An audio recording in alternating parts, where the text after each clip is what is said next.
mothers and fathers, husbands and wives, sisters and brothers, friends for life. We won't live in the past.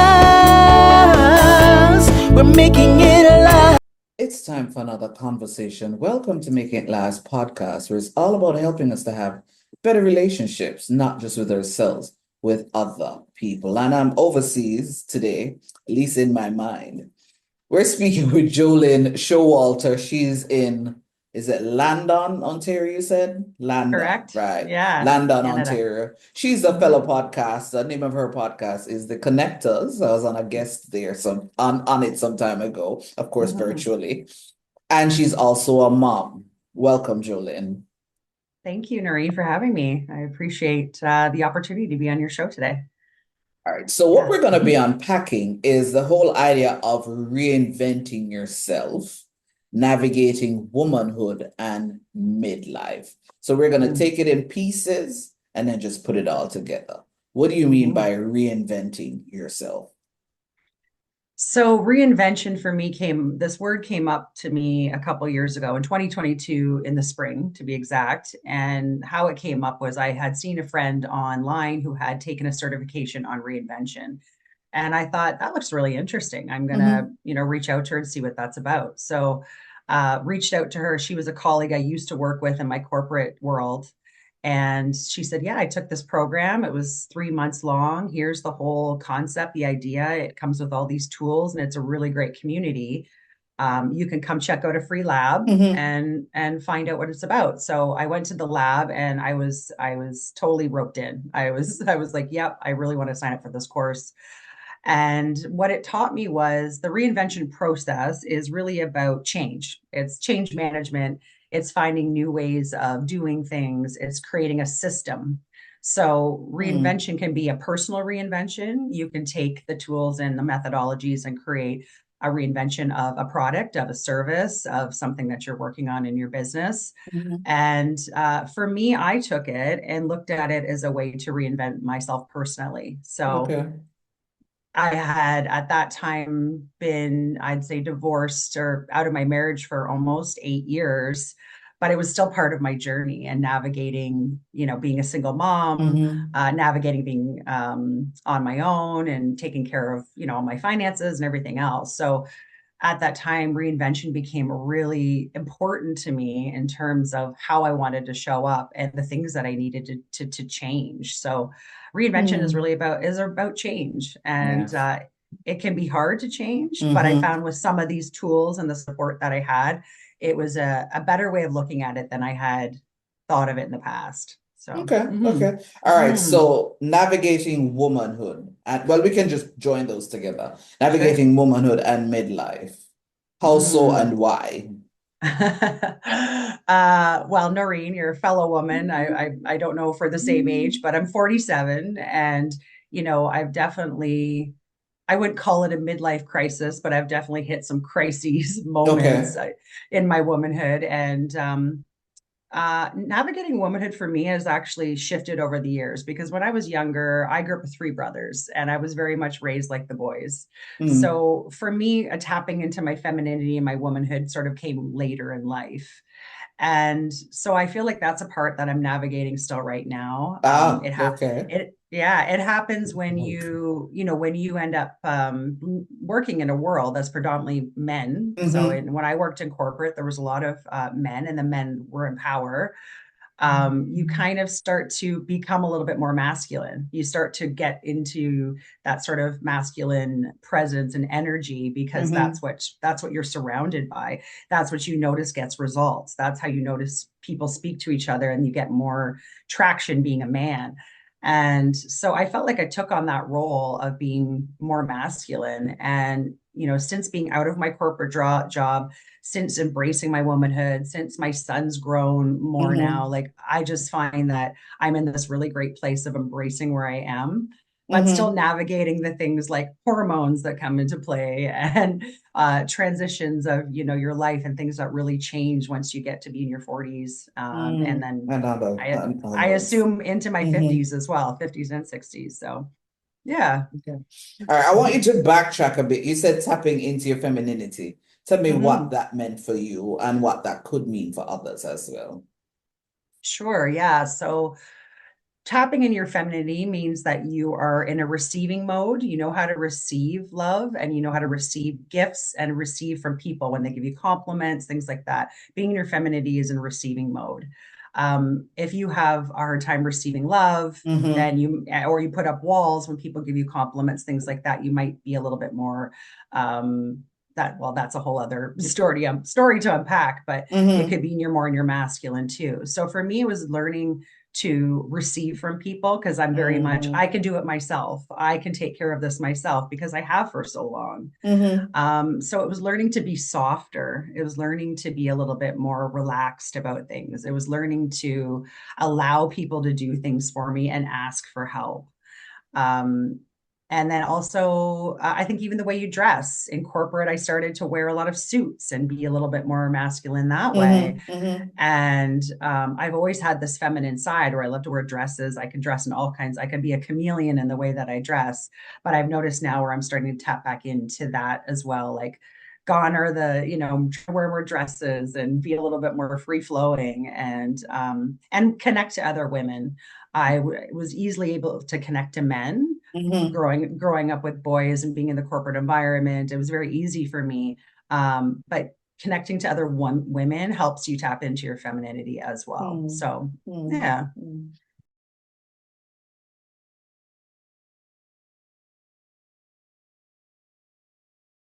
I'm Jolyn from the Connectors podcast. Today, I'm talking with Noreen Daly about reinventing yourself and navigating womanhood. We'll take a quick break and get a word from our partners. You can't live your best life without a healthy immune system. Boost your immune system the delicious way with Zappy's organic juices and punches. Made from local produce with zero added sugar, our juices cleanse and revitalize your body as they boost your natural immunity. Try our delicious flavors. Beat It, Berry Bomb, Get Fresh, Ton Up, and Island Splash. Find us on Instagram at Zappy's Organics or call or send a WhatsApp message at 1-876-779-8910 to order today. That's 1-876-779-8910. Zappy's Organic Juices and Punches. Live your best life today.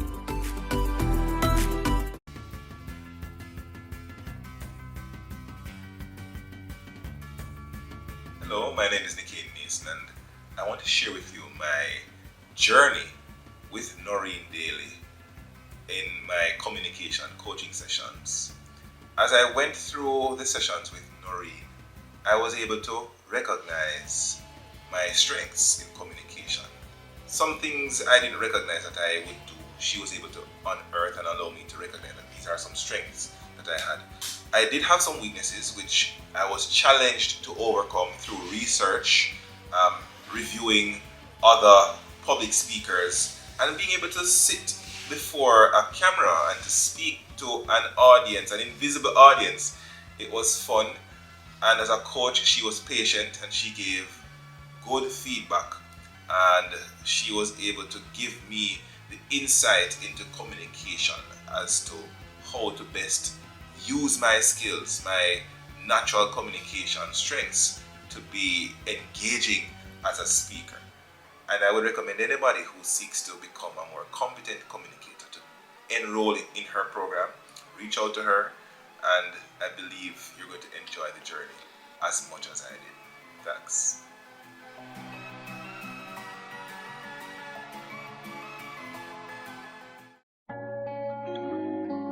Langdo Language Institute was created to meet your language and communication needs. All of our packages were created just for you.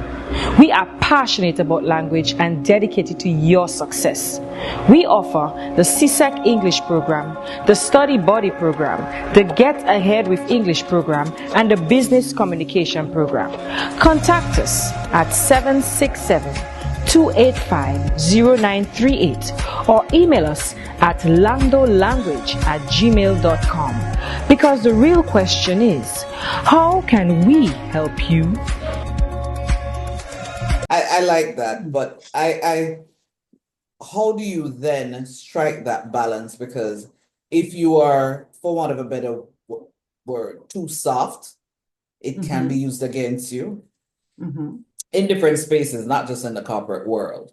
So how then do you strike that balance so you're not quote unquote too soft? That's a great question. I think I'm still working with that.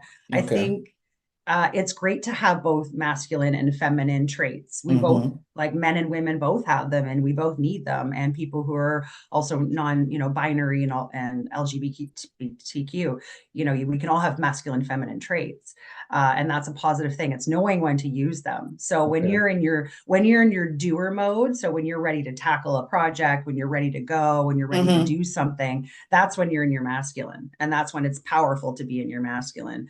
And then when it's time to be in your feminine is potentially when somebody, like I said, wants to give you something, and you need to be Okay. able to receive, and you need to be able to be a little bit more soft. I think it's resilience though, Noreen. So as a woman, I think we've learned to be very resilient in our climate and our culture and society. And I think we need to keep up that resilience. There's, an element of not allowing other people's responses or reactions to infiltrate us, Yeah. to for us to absorb it. So I think that parts would tie into the not being soft, but it's about being resilient. You mentioned earlier that you've had some crisis moments. What would you classify as some of those moments that you're comfortable sharing? Sure. I'd say, well, a crisis moment was probably when I first got divorced. It was Okay. very, very, very difficult.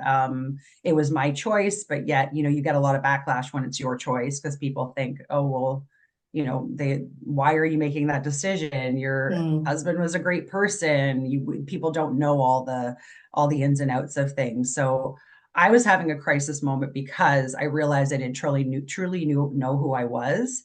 And so I felt like I wasn't showing up in my marriage the way that I wanted to. And it's been this journey now of me really connecting to myself so that I can connect better with others. So that's been like a crisis for me, is that disconnection has really taught me what I had to lose if I didn't start reconnecting with people and learning how to connect.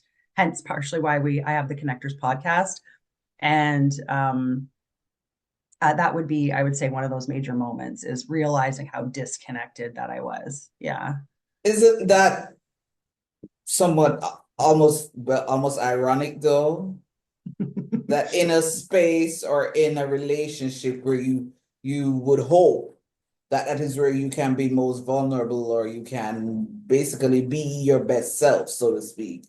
It took that disconnection for you to then To reconnect. to Yeah. reconnect. Absolutely. Yeah. It taught me a lot about myself. And, um, I think also being single for the last 10 years, I mean, I date, but I haven't had a long-term relationship in that time. I wanted to focus on my son more so. And now I'm in this space where I'm like open to that side of having a relationship because now I've done that work. Yeah. Yeah. What then would you say to somebody who is saying, I sometimes it takes for want of a better word, the weirdest things to happen for you to recognize, I am really only doing all of this, or I'm showing up more for people than I am showing up for myself. And the older I get, because I'm in my 50s, I think age has a lot to do with it. Experiences, a combination. So how then do you think, for those who are still on the journey, can do that work, as you said, and try to basically be their best selves in different spaces? Oh, well, I definitely think it comes down to, the biggest thing is self-awareness. Okay. I think the minute you can learn to tap into your self-awareness and say, you can watch yourself, you can sort of observe yourself, you can observe your thoughts, you can observe your patterns, you can observe your habits, and you can look at them and just be curious without judgment. And so, how it took me a really long time to get to the place where I could look at myself but not judge myself.